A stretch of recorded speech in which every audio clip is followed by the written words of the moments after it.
clinical all-round show by India to seal the game by 67 runs and the series to 1.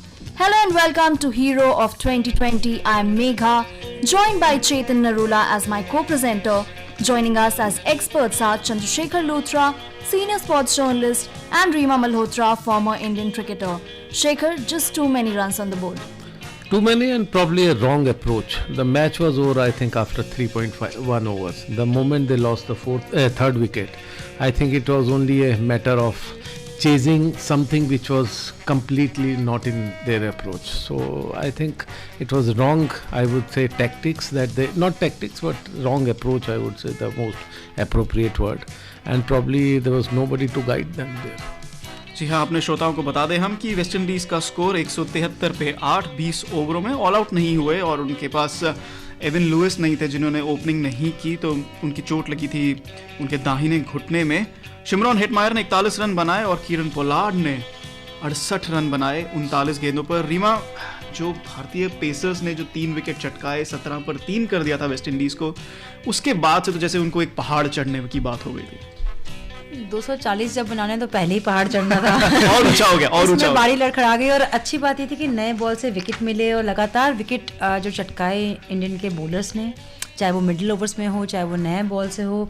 आज एक compact team लग रही थी जो तीनों ही डिपार्टमेंट में आउटपेड किया वेस्ट इंडीज़ को। और अच्छी बात ये थी कि फील्डिंग ने उतना ही सपोर्ट किया, हालांकि कुछ लैप्सेस थे, लेकिन ओवरऑल एक अच्छा गेम ऑफ क्रिकेट था और एक अच्छी रणनीति थी टीम इंडिया की। जब आप हारते हैं और डिसाइडर पे आते हैं तो एक एक्स्ट्रा प्रेशर होता है, स्पेशली आप होम ग्राउंड के आए खेल रहे होते हैं, तो डेफिनेटली एक अच्छा विन है ये। 3 wickets, 17 runs. Even before the due factor could kick in, West Indies had already lost their top order. Oh yes, that was very, I think, a decisive strike by Indian bowlers, and especially I'm very impressed with the way Shami has bowled. Not just with the new ball, but also look at the over that he completed towards the end. He was gripping it well. It was difficult. I saw Kuldeep struggling with the with the grip, but Shami was one who gripped it well, and also he bowled 2 Yorker deliveries in that particular over. He got a wicket. So I think all I would say credit to Shami and also to Virat, the way he's bowled, he used his bowlers. Reema, across formats, Mohammed Shami इस साल बखूबी अपना role निभा रहे हैं। Definitely एकमात्र ऐसे bowler हैं वर्ल्ड क्रिकेट में जिसकी जो सीम पोजीशन है वो सबसे बढ़िया है, और अब जो उनका कंट्रोल है फिटनेस के आने के बाद वो उससे भी अच्छा उभर के आया है। तो जिस तरीके से उन्होंने पहले टेस्ट क्रिकेट में अपनी जगह बनाई, न केवल जगह बनाई बल्कि एक सफल गेंदबाज साबित हुए, और उसके बाद यहाँ से अपने आप को ट्रांसफॉर्म करना वाइड बॉल क्रिकेट में। एक अच्छी बात यह है कि कैप्टन इनको बैक कर रहे हैं और ये हर बार अपनी रणनीति पे खड़े उतरते हैं। जिस तरह की बॉलिंग हो रही है, वेरिएशन है इनके पास, बाउंसर बहुत अच्छा खेलते हैं, शरीर पर अटैक करते हैं, और स्विंग जो इनका एकमात्र इनके पास वेपन है उसको बेहतरीन तरीके से यूज़ करते हैं। तो मुझे लगता है वो इनका इनके पास एक कला है जो कि विकेट्स लेने की, उसको लगातार विकेट ले लेके और निखार रहे हैं।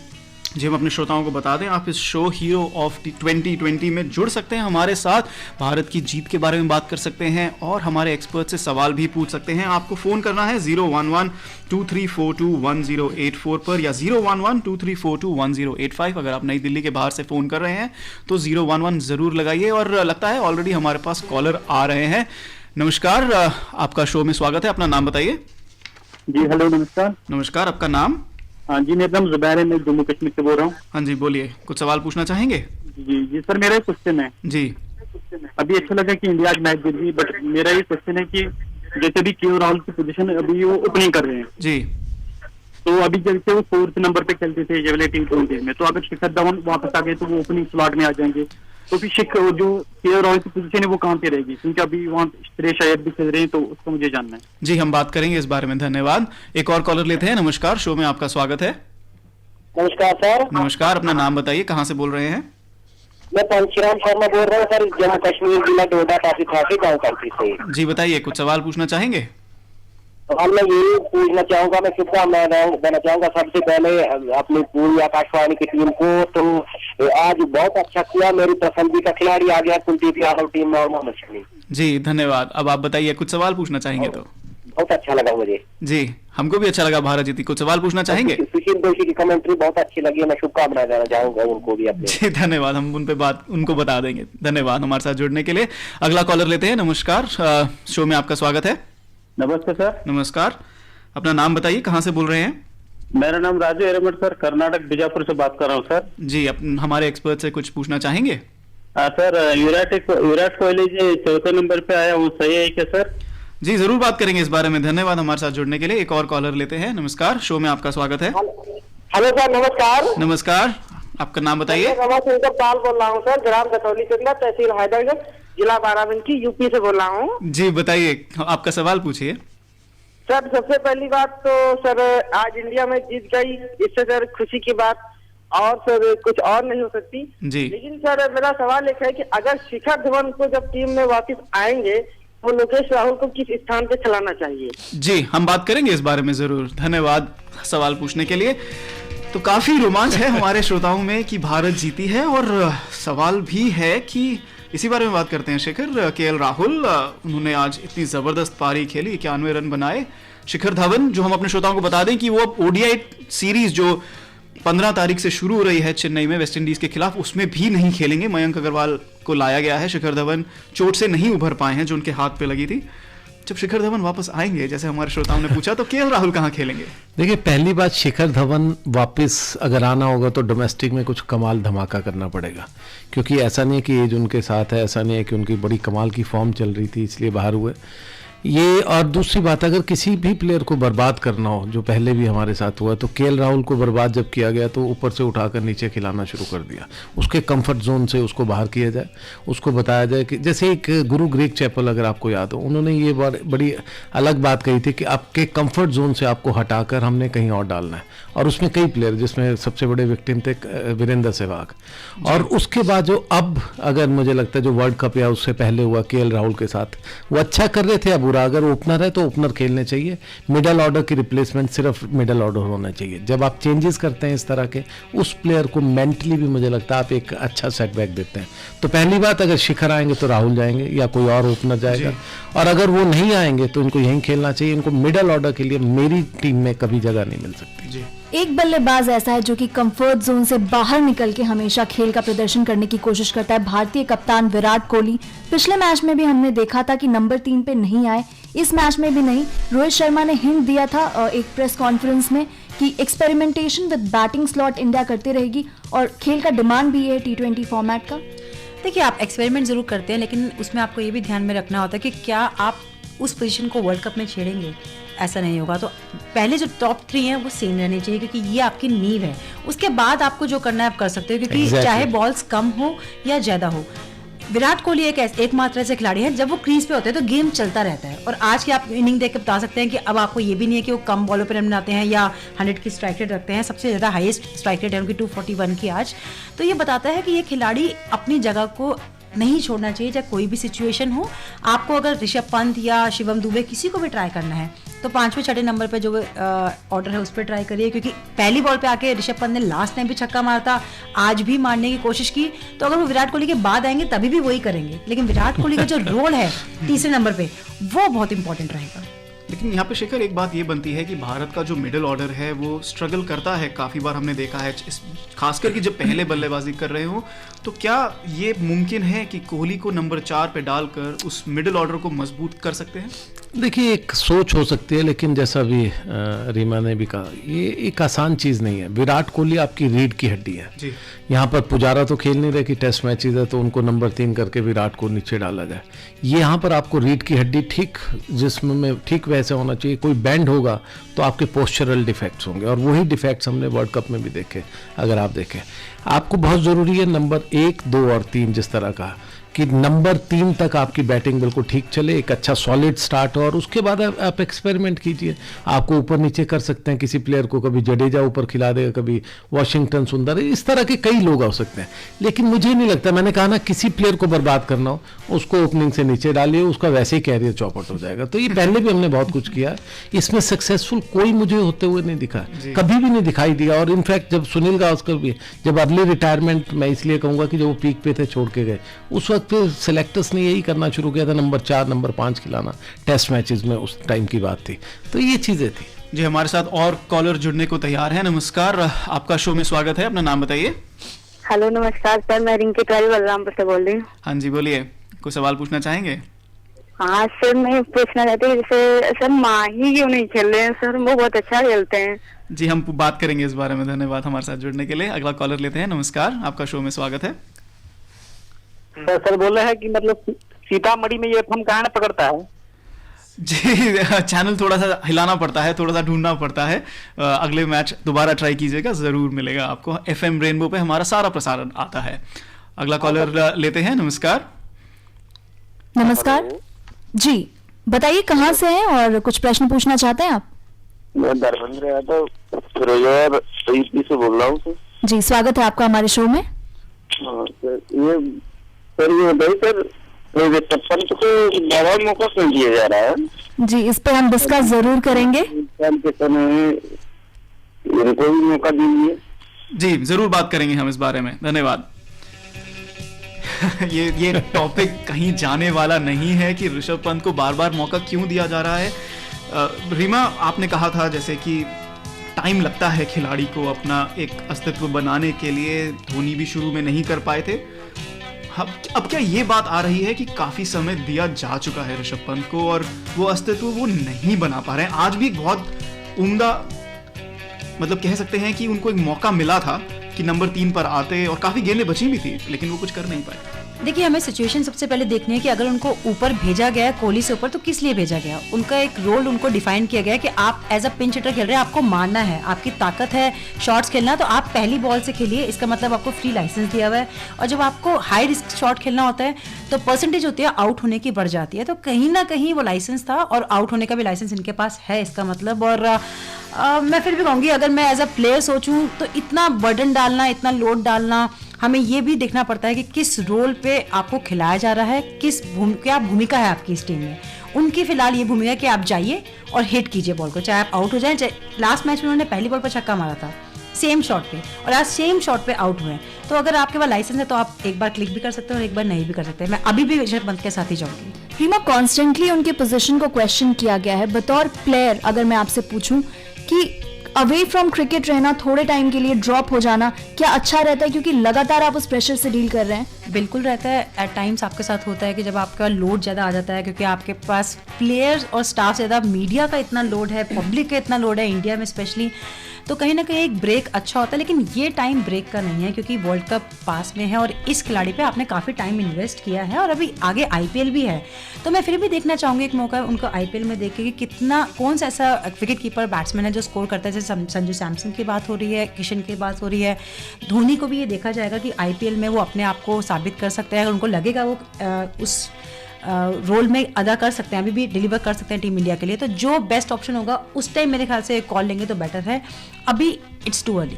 शेखर, हमारी एक श्रोता ने ये बहुत अच्छे से पूछा था, क्योंकि धोनी उनके काफ़ी खास खिलाड़ी हैं। तो यही बात करते हैं कि अब जो 2019 की T20 श्रृंखला है, जितनी भी सब खत्म हो चुकी हैं, लेकिन अब सिर्फ जो अगली श्रृंखला आएगी T20 की, वो आएगी जनवरी में, जो श्रीलंका के साथ होगी और फिर उसके बाद न्यूजीलैंड के साथ होगी। न्यूजीलैंड जाना पड़ेगा भारत को। तो धोनी के साथ जब पूछा गया था तो उन्होंने ये भी कहा था कि जनवरी से पहले कुछ मत पूछना। जल्दी से बताइए कि क्या चांस है धोनी का जल्दी से वापस आने का? देखिए, धोनी का मैंने पहले भी कहा, धोनी एक उस मुकाम पर है जहां पर उनको मालूम है रिटायरमेंट ही अगला स्टेप है। हाँ, कब तक रिटायरमेंट, और बहुत ज़्यादा ऑप्शंस नहीं आपको दी जाती, आप कितने भी बड़े हो। अगर आपको सचिन का भी याद हो, रिटायरमेंट बहुत जल्दी में एकदम उन्होंने पहले वनडे से संन्यास लिया था और उसके बाद टेस्ट मैच में उनको एक लास्ट ऑप्शन दी गई थी कि आप उसके बाद जाएंगे, रिटायर हुए थे। तो ऐसे ही धोनी पहले ही टेस्ट से रिटायर हो चुके हैं। अब वक्त है कि जब उनको शॉर्टर फॉर्मेट को बाय कहना है, और बाय कब कहेंगे, इसमें मैं पहले भी मानता हूं कि आपको बैठना हो चाहिए बड़े प्लेयर्स के साथ, और बड़े प्लेयर को एक ऑनरेबल एग्जिट होना चाहिए। वो पुराने वक्त चले गए, बोर्ड की बहुत चलती थी। आज बोर्ड के प्रेसिडेंट सौरव गांगुली है, और एज ए प्लेयर उनको भी मालूम है वो कितना स्ट्रगल किए थे जब रिटायर हुए थे। तो एज ए रिटायरमेंट में मैं हमेशा से मानता हूं, मैंने बहुत लिखा भी इस बारे में, कि रिटायरमेंट एक बहुत ऑनरेबल होनी चाहिए। आपने जो देश के लिए करके दिखाया, जो आपकी परफॉर्मेंसेज है, आपके अंडर लगातार 2 वर्ल्ड कप्स जीते हैं, तो ऐसे में प्लेयर को जरूर पता होना चाहिए ये मेरा लास्ट मैच है, और शायद जनता को भी पता होना चाहिए जिससे उसको एक ग्रैंड फेयरवेल दिया जा सके। जी, वही हमारे श्रोताओं से लग रहा है कि अभी जैसे जनता को नहीं मालूम है, और जनता इतनी जल्दी तैयार भी नहीं है धोनी को बाय बाय करने के लिए। धोनी की एक प्रॉब्लम कहें या धोनी का एक स्टाइल कहें, धोनी थोड़े अनप्रिडिक्टेबल तो है। धोनी बताते नहीं है कि हम मुझे कब क्या करना है। जब वो खेल रहे थे, जब एकदम उन्होंने रिटायरमेंट भी ली टेस्ट से, अगर आपको ऑस्ट्रेलिया का याद हो, कप्तानी छोड़ी पहले, फिर रिटायरमेंट ली, तो वो एक जल्दबाजी वाला लगा सबको। लेकिन मुझे लगता है कि वो बड़ा थॉट ऑफ भी था, कि थॉटफुल प्रोसेस के बाद ही वो ऐसा करता है। तो ये चीजें उनके साथ चलती रहती है। जी, धोनी की खास बात ये भी है कि वो सारे जर्नलिस्ट को काफी कुछ लिखवाते भी हैं, क्योंकि मुझे याद है मैं मेलबर्न में था, वो मैच कवर कर रहा था जब वो रिटायर हुए थे, और हमें रात को 4 बजे तक जागना पड़ा था अपनी रिपोर्ट्स फाइल करने के लिए। जल्दी से हम जाएंगे मुंबई में, जहां पे हमें पता चलेगा कि असलियत में कौन मैन ऑफ द मैच है, कौन हीरो ऑफ द T20 है, कौन हीरो ऑफ द सीरीज है।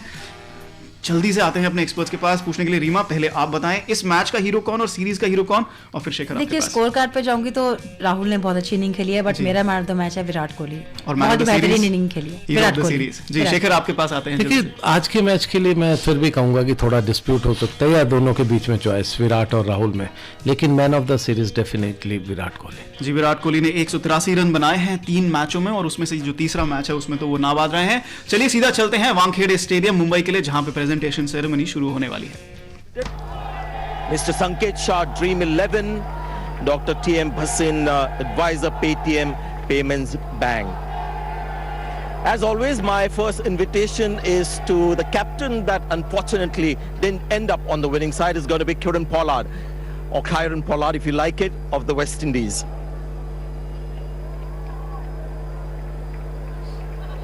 I'm going to be very positive about what happened to you in this series, because the first game was a close one. You won the second, and today, while you were still out there, there were a lot of Mumbai guys who've seen you bat here before, thinking anything could happen still. Yeah, it was. Again, take the positive from it. When you look at our performance with the bat over the 3 games, consistent. 200, 170, 170 odd is not synonymous with us over the last year, 18 months or so. So we take that as a unit. The way the guys went out and performed, bringing the series into this 3rd game, I think was good for us. At the end of the day, we knew where we falter in terms of executing with the ball. So that's 2 games out of 3, and again, work in progress for us. Well, you won a very important toss, because you win tosses here and you chase and you generally win games. But just because you won that second game, I thought that the Indians came out thinking that we've got to have plenty of runs on the board and batted differently, batting first. India doesn't bat like this, but they batted superbly. 240 you thought was still gettable? In our minds, yeah. 230 odd has been chased here, before when England played South Africa. We chased a big total in 2016, as well. But it's just a matter of giving yourself that chance, to score runs. When you watch it at Rohit and KL at the start, they gave themselves a chance the first couple overs and then they exploded. When you look at the way, Rohit went about it, it's not typical Rohit. He doesn't go after the bowling so early. But he knew it's a good wicket and he played through the line. He got through that first couple overs and then it was free sailing from there. He didn't execute. So, again, it's just a matter of us watching, sometimes the opposition, how they go about things. They be in the home team and try to emulate it and put it towards our game. So I think the guys are learning experience, for all the guys, the bowlers, and then the batting, as I said, we were consistent through the tournament. So yeah, 2-1. Yes, we lost. Yes, we are disappointed, but again, we'll take a lot from it, and we look to move on, because there's another 3 games to play, on this tour. Yeah, final question. Let's go forward a little in the future. End of next year, the World T20 twice champions are the Windies. Areas that you still feel are to be covered to become a champion team again, or potential champions, because there are a lot of good players that we are looking at, young emerging players as well. Yeah, there's a lot of emerging players, coming through. Yes, again, the bowling is not concerned.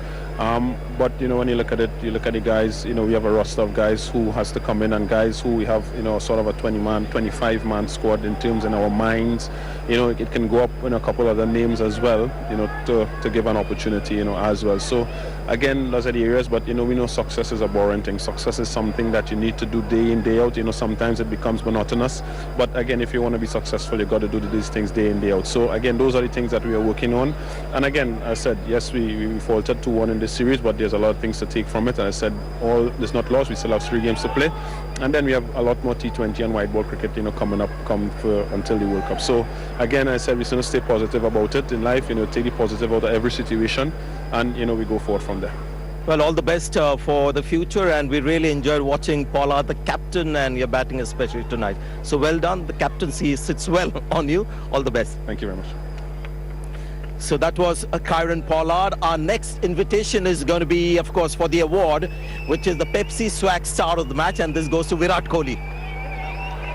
A cheque of ₹1 lakh and a trophy for getting 70 not out of 29 balls.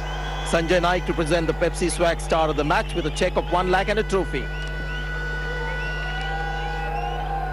Right, next up we've got the ACC Kamal Ka Moment Award, and this goes to Bhuvaneshwar Kumar for that crucial wicket of Pollard, a short ball that got the Pollard threat out of the way. Mrs. Rajni Keshri from ACC Cement will present that award. And who is our Dream 11 game changer of the match? And that's Rohit Sharma. 71 of 34, an opening stand of 135 that laid that beautiful foundation for India to win the game. Sanket Shah from Dream 11 will present a cheque and a trophy.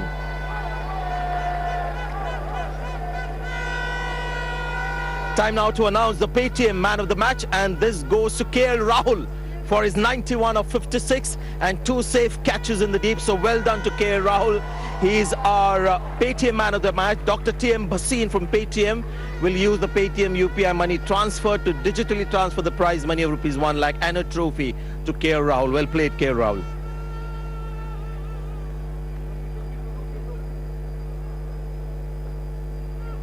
(91 of 56). That was absolutely brilliant. All of us enjoyed watching you and Rohit Sharma. I mean, it can't get better than that. 2 class players at the top of their game. Yeah, you must Virat also. Both of them were in destructive mood today. Both of them started hitting the ball from ball 1 so sweetly. So, yeah, I mean, it's happy that we won the series, and every game is important for us leading up to the 2020 World Cup. So, very happy with the result. And batting first has been an issue until now. Now, did West Indies actually get you all to bat differently in the first inning, where you felt, 180, 190 may not be enough, and there was that extra aggression that we saw, and all of us felt that, T20 batting of India, batting first especially, came of age tonight. It was just brilliant to watch. Yeah, I mean, it's pretty obvious that our batting first, our record hasn't been great, and that's been spoken about, and we're looking to looking to see what we can do best to improve our first inning scores and put up a good total for our bowlers. And today was a great opportunity. Series decided, and for us to bat first, it was, like I said, it was a great opportunity, and very happy that it came off, and this will give us a lot of confidence going into the other T20 series, and we know now that we know now what we have to do batting first. And yeah, I mean, 15 or 18 more games till the T20 World Cup, and every game is going to be important, and sure we will bat first a lot more times, and each game will be a good learning for us and a good lesson. Yeah, final question. T20s are where you see generally cameos scored at 200 strike rate. Now you've got 2 T20 international hundreds. You just got a 90, you've got an 80 and 70 as your top 5 scores. How do you manage the long innings, the big scores, with what is expected in T20 cricket? I mean, look, like any other format, once you're set, then you want to carry on, and you know what the wicket's doing, and you know exactly what the team requires and what the shots you have to play on a different wicket or different ground. So doesn't really change from format. Once you're set as a batsman, you love to keep batting, and that's what I try to do. And fortunately for me, T20s so far has been kind and been getting runs, and yeah, the role is pretty clear to me, and I try to do my best and give the results for the team. Well, congratulations on the award, and all the best for the rest of the matches. Cheers. So that was KL Rahul, our Paytm man of the match. The next presentation is the man of the series, and it's that man again, Virat Kohli, who wins that award. Dr. T.M. Bhasin from Paytm will present the Paytm man of the series check of ₹2.5 lakh and a trophy to Virat Kohli. Scores of 94 not out, 19 and 70 not out. Strike rate of 190, and also that great catch in the semis, if you remember. So Virat Kohli, the Paytm man of the series. So it's going to be 2 interviews in one, so not more than 3 questions. Batting first. and winning must have really delighted you, because that is one area that you would have thought you need to be top notch. Yeah, absolutely. I mean, we had spoken a lot. It was about going out there on the field and actually executing it. And today I had an opportunity to do something different than what I'm used to. And yeah, look, I was in the zone. I was hitting the ball well, and I just carried on with it. I just told KL that he needs to bat long, hold one end, and I'll try and smash as many as I can. And they came out of the middle of the bat, and yeah, it was a pretty special innings. And also being our second year anniversary today, wedding anniversary, it's a special gift for my wife. So yeah, it was a special night and one of the best innings that I played in T20, and batting first we won, so I feel pretty good. You haven't been playing too much of T20 cricket. It's been more of test matches and 50 overs cricket, so that must make you feel good that you played 3 matches and you end up getting this Man of the Series award. Look, I know that I can contribute in all formats. It's about putting your mind into it. Sometimes to be honest, when you're playing so much international cricket, it's difficult to motivate yourself. But now, leading up to the World Cup, there's motivation to sort of get into the groove as a team and really get that combination going. So my part becomes very crucial. I have to play sort of 2 roles if I need to bat long or play like this today. So I'm trying to get that as much as I can into my game. Let the other guys express themselves as and when they have to, and take more responsibility in the middle order. So yeah, when you're not playing T20 for a while, when you come back and play like this, it obviously feels good. Batting first and getting 240, will that be generally the style? I mean, I know the pitch was good for batting, but the opposition also had something to do with it, because against them, you can't get 190 and feel happy. But has this spurred your team on to get close to 200, 220 every time you go in and bat first? Yeah, for sure. I think you have to do it out there in the middle to gain confidence from it. And having done that before, you know that you can do it again. Yeah. There's one thing talking about getting a big score, but when you do it on the field, you can remember how you did it. So I think 2 guys in the middle with clarity, and the openers, Rahul and Rohit, the way they played, I think that is key for us. Some of the youngsters will step in and do what I did today. It's all about what the team wants. And as long as we're thinking about that, we'll always get those 25, 30 extra runs. And the focus is to take the pressure off our own games and think what the team wants. Batting first, I think we've been too tight and hesitant in terms of should we go for it, should we not. But this pitch allowed us to play freely. It was a good lesson for us, and now we need to remember that. Yeah, final question. 4s and 6s is something that, we found out that West Indies, when they won the last World T20, they hit the most boundaries. So is that something that's important if you're batting first, to hit more boundaries, the 4s and 6s, the percentage has to go up? Depends what pitch and ground you're playing at. I mean, if the pitch and ground allow you to, then obviously you have to, because the opposition has to outscore you, and the number of boundaries really matter, and that way you can calculate as a team as well, how many boundaries they have hit and whether you're ahead of the game or not.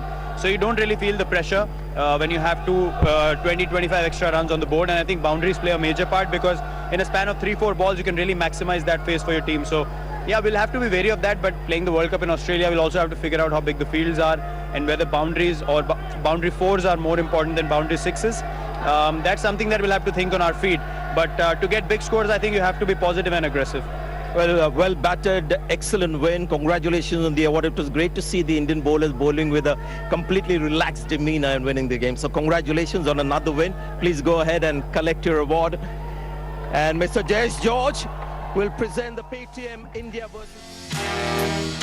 Success, Pollard says, is a boring thing. It's about grinding in day and day out. Virat Kohli, though, never seems to get bored of it. Now, unlike Virat Kohli, quintessential Virat Kohli Shekhar is about at least taking a couple of balls to get his eyes in. But today, because the situation demanded him to go hammer and tongs from the first ball, that's what he did. It's also the demand of time, You have to understand, we lost the toss. We had to bat, and probably we had to make more than 200 runs. So that's what the emergence of that particular moment, and I think Virat Kohli did exactly what team needed. Virat Kohli, and before that I think Rohit started off so well, and along with Rahul, who was looking in a zone after a very long time, though he has been scoring, but I have not seen Rahul in recent times, batting so well and batting so perfectly. He scored almost every good every 6 or 4 on a very technically correct shot. shots. That's the key to his success. So I think a good team effort, and very rightly Virat has said that probably the youngsters will have to learn that how you could step into their shoes, and that's where I think what we were talking about Rishabh Pant. He has to understand whether it's a first ball or the second ball, you have to be little bit more sensible and calculated. ODI team की तरफ अब हम ध्यान देंगे जरा, क्योंकि अब यहां से इंडिया ने T20 सीरीज सील कर ली है 2-1 और अब 3 ओडीआई की श्रृंखला इसके बाद खेलेगी। मयंक अग्रवाल को आज इंक्लूड किया गया है शिखर धवन के जगह पे। चांसेस टेस्ट में हो या ओडीआईज में हो, बहुत लंबे इंतजार करने के बाद रीमा मिले हैं मयंक अग्रवाल को, लेकिन सीख लिया है कि जब भी चांस आए तो उसे दोनों हाथों से कैसे लपके। और काफ़ी रन्स किए उन्होंने इस मुकाम तक पहुंचने के लिए, स्पेशली ब्लू जर्सी पाने के लिए। पहले वनडे पे काफ़ी स्कोर किया था, लेकिन नंबर चांस मिला उनको टेस्ट क्रिकेट में, और उसके बाद टेस्ट में लगातार बढ़िया परफॉर्मेंस करने के बाद आज ये रिवॉर्ड मिला। और थोड़ा डिजर्व करते हैं वो, जिस तरह की बैटिंग वो कर रहे हैं, जिस तरह की फॉर्म में है, एक बढ़िया रिप्लेसमेंट है। और मुझे लगता है अगर उनको मौका मिलेगा तो डेफिनेटली वो इसका यूज़ करेंगे। और शिखर, हम जहाँ तक ओडीआईज की बात करें, वहाँ पे अगर हम देखें स्क्वाड में, भारतीय स्क्वाड में कोई ज़्यादा डिफरेंस नहीं है T20 स्क्वाड से। सिर्फ मयंक अग्रवाल जो धवन की जगह पर आए हैं, और एक और उसके अलावा है डिफरेंस, वो है केदार जाधव जो वॉशिंगटन सुंदर की जगह पे आए हैं। तो कहीं ना कहीं ये देखने को मिल रहा है कि T20 वर्ल्ड कप की तरफ ही आगे अग्रसर हो रही है टीम, क्योंकि सेम प्लेयर्स और सेम कॉम्बिनेशन के साथ उतरेंगे, सिर्फ 1 या 2 डिफरेंट है। चेतन, वर्ल्ड कप के बाद मुझे ये मेरा सोचना है, खैर सेलेक्टर्स अलग तरह से सोचते हैं, मुझे कभी नहीं लगा था कि केदार जाधव का एक बार बाहर जाएंगे तो वापस आएंगे। ये एक मेरे लिए सरप्राइज है, क्योंकि आप एक फ्यूचर की टीम बनाने जा रहे हैं, और फ्यूचर की टीम में मुझे नहीं लगता केदार जाधव कभी भी एक आधे साल के बाद कभी खेलते हुए आपको नजर आएंगे। तो ये टीम फॉर द फ्यूचर नहीं है, 1 स्टेप बैकवर्ड है। और एक और भी चीज़ है कि आपने बहुत सा जो दाव है वर्ल्ड कप में, अगर आपको याद है तो बहुत से प्लेयरों पे लगाए, जिनमें से साउथ के भी थे, कुछ यंगस्टर्स भी थे, और विजय शंकर खासकर मैं जरूर कहना चाहूँगा, अगर वो वर्ल्ड कप के लिए टॉप प्लेयर थे तो आज कहाँ है, क्यों नहीं वो नज़र आ रहे। इसका ना कहीं सेलेक्टर्स की सोच में भी फ़र्क आया है, उन्होंने अपना फेलियर एडमिट किया है। और अगर आपने फेलियर एडमिट किया है एक जाते जाते, क्योंकि अब सेलेक्टर्स चेंज होने वाले हैं, तो कहीं ना कहीं थोड़ी अकाउंटेबिलिटी मुझे थोड़ी कम नज़र आती है। जी हाँ, यह था हमारा शो आज का हीरो ऑफ 2020। जैसा कि मेघा ने कहा कि ये सीरीज खत्म हो चुकी है, भारत ने जीत ली है 2-1। हम 15 दिसंबर को फिर हाजिर होंगे आपके सामने प्रस्तुति लेके, पहले ओडीआई से जो कि खेला जाएगा चेन्नई में। उसके बाद 2 और मैच हैं, विशाखापट्टनम और कटक में। सबका सीधा प्रसारण होगा यहाँ आकाशवाणी पर। 15 तारीख को रविवार को आप हमारे साथ जुड़ सकते हैं दोपहर 1:30 बजे से। मैं धन्यवाद देना चाहूंगा हमारे expert Shekhar Luthra, senior sports journalist, और Reema Malhotra, former Indian cricketer का, और मेघा सिन्हा, मेरी को एंकर, जिन्होंने बखूबी साथ निभाया। मैं चेतन नरूला आपसे अलविदा लेता हूँ यहाँ ऑल इंडिया रेडियो से। नमस्कार, शुभ रात्रि। हीरो ऑफ द 2020 इस कार्यक्रम के प्रस्तुतकर्ता प्रवीण चंद। ये कार्यक्रम